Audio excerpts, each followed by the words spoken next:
Hi, hello, assalamu alaikum. Welcome to Foodies of Tamil Nadu. Turkish உடைய ரொம்ப ஃபேமஸான இந்த பொராக் ரெசிபி எப்படி செய்யறதுன்னு நம்ம சேனலோட ரமதான் சீரீஸில் செகண்ட் ரெசிபியாக நம்ம பார்க்க போகிறோம். இந்த ரெசிபி ரொம்ப டேஸ்டியாக கிறிஸ்பியாக செம்ம லேயரோட சூப்பராக இருக்கும். கண்டிப்பாக ட்ரை பண்ணி பாருங்கள். ஒரு ஹோம்மேட் பஃப் தான் இது.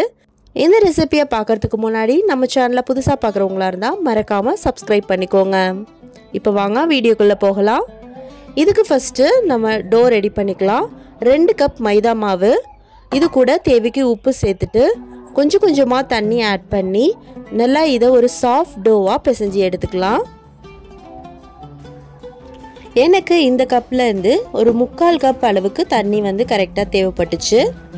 இதெல்லாம் தண்ணி சேர்த்து நல்லா எல்லா மாவையும் ஒன்று சேர பிசைஞ்சிட்டு எகைன் ஒரு 10 நிமிஷத்துக்கு இதை நல்லா கண்டினியூவாக நீட் பண்ணி நல்லா ஒரு சாஃப்டாக நம்ம பிசைஞ்சு எடுத்துக்கலாம்.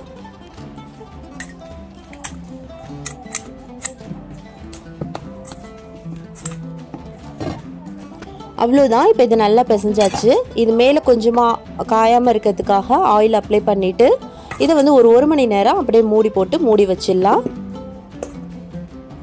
இப்போ இது நல்லா ஒரு 1 மணி நேரம் ஊறி வந்துருச்சு. இப்போ இதை கொஞ்சம் நேரம் ஒரு லைட்டாக ஒரு நீட் பண்ணிக்கலாம். நீட் பண்ணிவிட்டு இதை இந்த மாதிரி நம்ம குட்டி குட்டி பாலாக நம்ம எடுத்துக்கலாம். நம்ம பரோட்டாக்கெலாம் எடுப்போம் இல்லையா, அந்த மாதிரி. இது ஃபுல் அண்ட் ஃபுல் இது பரோட்டா நம்ம எப்படி செய்வோமோ அதே ப்ராசஸ் தான் எல்லாமே. இந்த மாதிரி குட்டி பாலாக எடுத்துகிட்டு அதை ஃப்ளாட் பண்ணிவிட்டு அதில் நிறையா ஆயில் அப்ளை பண்ணி இதை எகைன் ஒரு 1 மணி நேரம் நம்ம ஊற வைக்க போகிறோம்.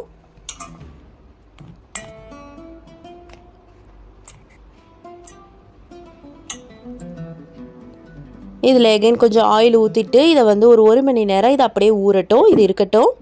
அடுத்து இதுக்குள்ள நம்ம ஸ்டஃபிங் ரெடி பண்ணிக்கலாம். ஸ்டஃபிங் நம்மளோட இஷ்டம்தான். நம்ம என்ன மாதிரியான ஸ்டஃபிங் வேணாலும் ஆட் பண்ணிக்கலாம். இன்றைக்கி நான் சிக்கன் ஸ்டஃபிங் பண்ண போகிறேன். நீங்கள் எக்கு, வெஜிடபிள், மஷ்ரூம், மட்டன் எந்த ஸ்டஃபிங் வேணாலும் வச்சுக்கலாம். இதுக்கு 2 டீஸ்பூன் ஆயில் ஊற்றிட்டு 2 வெங்காயம், 1 தக்காளி, அதுக்கப்புறம் கொஞ்சமாக கேரட் ஆட் பண்ணி நல்லா வதக்கிட்டு இது கூட நம்ம மசாலாஸ் எல்லாம் ஆட் பண்ணிக்கலாம். மிளகாத்தூள் 1/2 டீஸ்பூன், மஞ்சத்தூள் 1/4 டீஸ்பூன், மிளகுத்தூள், ஜீரகத்தூள் இது 2 1/2 டீஸ்பூன், 1/4 டீஸ்பூன் ஆட் பண்ணிக்கோங்க. அதுக்கப்புறம் கரம் மசாலா ஒரு பிஞ்ச் ஆட் பண்ணிவிட்டு எல்லாத்தையும் நல்லா வதக்கிட்டு இது கூட நான் மின்ஸ் பண்ணி வச்சுருக்க சிக்கன் ஒரு 100 கிராம் எடுத்திருக்கேன். இதோட சால்ட் கொஞ்சம் தேவைக்கு ஆட் பண்ணி நல்லா இதை ஒன்று சேர மசாலாவோட ஒன்று சேர இதை நல்லா மிக்ஸ் பண்ணிக்கலாம். அந்த கறி நல்லா பெருசு பெருசாக வந்துடும். அதனால் நல்லா கொத்தி விட்டு நல்லா இதை குக் பண்ணி எடுத்துக்கலாம். இது ஒரு 2 நிமிஷம் மூடி வச்சோம் அப்படின்னா அந்த சிக்கன் நல்லா குக்காகி வந்துடும். இப்போ நல்லா குக்காகி ரெடியாகிடுச்சு. இப்போ இந்த சிக்கனை இதை தனியாக நம்ம ஆற வச்சு தனியாக வச்சுக்கலாம். இது இருக்கட்டும். அடுத்து நம்ம ஊற வச்சுருந்த அந்த டோ ஆயிலில் நல்லா ஊறி வந்துருச்சு. இப்போ இதை நம்ம தேய்ச்சிக்கலாம். இப்போ இதை ஒரு ஃப்ளாட்டான ஒரு சர்ஃபேஸில் போட்டுட்டு நல்லா இதை மெல்லிஸாக பரோட்டாக்கு தேய்க்கிற மாதிரியே உங்களுக்கு வீச தெரிஞ்சதுன்னா வீசி எடுத்துக்கலாம், பரோட்டாக்கு வீசுகிற மாதிரி. இல்லைனா இந்த கையால் இந்த மாதிரி நல்லா இழுத்து விட்டு நல்லா மெல்லிஸாக தின் லேயராக இருக்கணும். இந்த ஓரங்கள் கூட மொத்தமாக இல்லாமல் பார்த்துக்கோங்க. நம்ம இதை எவ்வளோக்கு எவ்வளோ தின் லேயராக நம்ம தேய்க்கிறோமோ அந்த அளவுக்கு இந்த பொராக் ரெசிபி நல்லா கிறிஸ்பியாக லேயர்டாக சூப்பராக வரும்.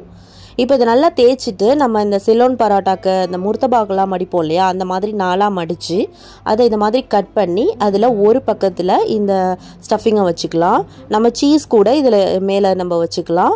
இப்போ இதை இந்த மாதிரி நான் மடிக்கிற மாதிரியே மடித்து இதை நம்ம எந்த ட்ரேயில் வச்சு பேக் பண்ண போகிறோமோ அந்த ட்ரேயில் இதை வச்சிடலாம். இதை நம்ம பேக் பண்ணி தான் இப்போ எடுக்க போகிறோம். அதே மாதிரி நான் இன்னொன்று செஞ்சு காட்டுறேன் பாருங்கள். நல்லா இந்த மாதிரி நல்லா தின்னாக நல்லா இழுத்து விட்டு தேய்ச்சிட்டு இது மேலே கொஞ்சமாக ஆயில் அப்ளை பண்ணிக்கோங்க. ஆயில் அப்ளை பண்ணும்போது அந்த லேயர் தனித்தனியாக இருக்கும். அதனால தான் இந்த ஆயில் அப்ளை பண்ணுறோம். இதை நம்ம முர்த்தபாக்கு மடிக்கிற மாதிரி இது போல் 4ஆக மடிச்சிக்கோங்க.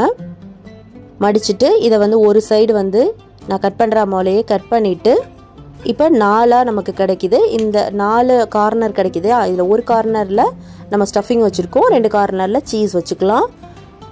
வச்சுட்டு இதை மாதிரி மடிச்சுட்டு இதை அப்படியே நம்ம பேக்கிங் ட்ரேயில் வச்சிடலாம். அவ்வளோதான். இப்போ இதை கொஞ்சமாக எக்கு மேலே அப்ளை பண்ணிவிட்டு மேலே உங்களுக்கு கலர்ஃபுல்லாக நல்லா சூப்பராக வரும் இந்த எக் வாஷ் பண்ணுறதுனால. அப்ளை பண்ணிவிட்டு இதை 200 டிகிரி செல்சியஸில் ஒரு 20 to 25 மினிட்ஸ் வச்சு எடுத்துக்கலாம். ப்ரீ ஹீட் ஒரு 10 மினிட்ஸ் பண்ணிக்கோங்க.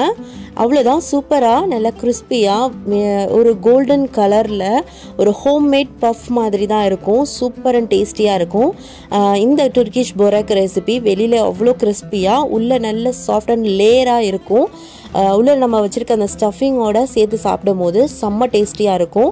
இந்த ரமதானுக்கு இந்த ரெசிபியை கண்டிப்பாக நீங்கள் ட்ரை பண்ணி பாருங்கள். ட்ரை பண்ணி பார்த்துட்டு உங்கள் ஃப்ரெண்ட்ஸ் அண்ட் ஃபேமிலிக்கும் ஷேர் பண்ணுங்கள்.